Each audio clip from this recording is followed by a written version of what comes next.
আসসালামু আলাইকুম। আচারি কথনের পক্ষ থেকে আপনাদের সবাইকে স্বাগতম। আজকে আমি আপনাদেরকে লাউ ভাজির একটি রেসিপি শেয়ার করব আপনাদের সঙ্গে। লাউটাকে আমি এইভাবে ঝুরি করে কেটে নিয়েছি। তারপরে এখানে লবণ দিয়ে ভালো করে মাখিয়ে 5 মিনিটের জন্য রেস্টে রেখে দেব।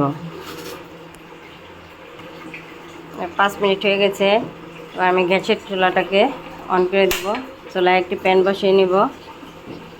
প্যানটা গরম হওয়ার আগ পর্যন্ত অপেক্ষা করব। প্যানটা গরম হয়ে এসেছে। এখন আমি প্যানে পরিমাণ মতো তেল দিয়ে দিব।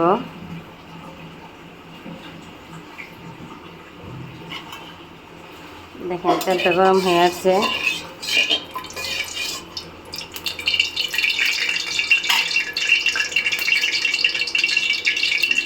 এবার আমি পেঁয়াজ কুচি দিয়ে দিব।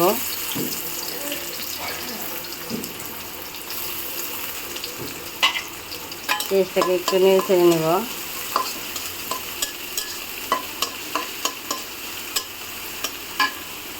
এখানে আমি কয়েকটা কাঁচামরিচ ফালি করে দিয়ে দেব।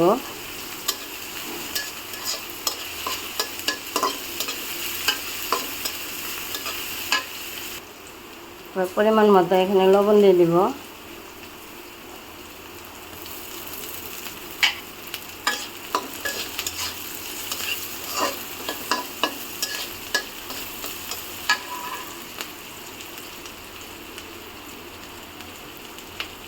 সামান্য পুরো হলুদের গুঁড়ো দিয়ে দিব। দেওয়ার পরে একটু নেড়ে চেড়ে এখানে আমি কুমড়ার জড়িগুলো দিয়ে দেব। এবার লাউগুলোকে হাত দিয়ে চেপে চেপে প্যানের ভিতরে দিয়ে দেব।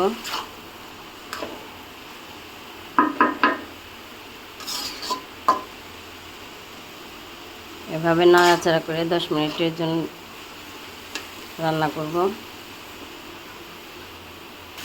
একটু পর পর ভাজিটাকে নেড়ে দেব।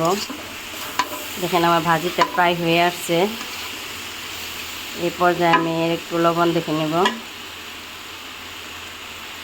হ্যাঁ, আমার লবণটা হয়েছে।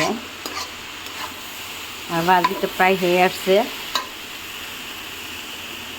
দেখুন আমার ভাজিটা হয়ে গেছে। এখন ভাজিটাকে নামিয়ে নিব। দেখেন আমার লাউ ভাজি হয়ে গেছে। অনেক সুন্দর লাগছে। এই লাউ ভাজি রুটি এবং গরম ভাত দিয়ে খেতে অনেক সুস্বাদু।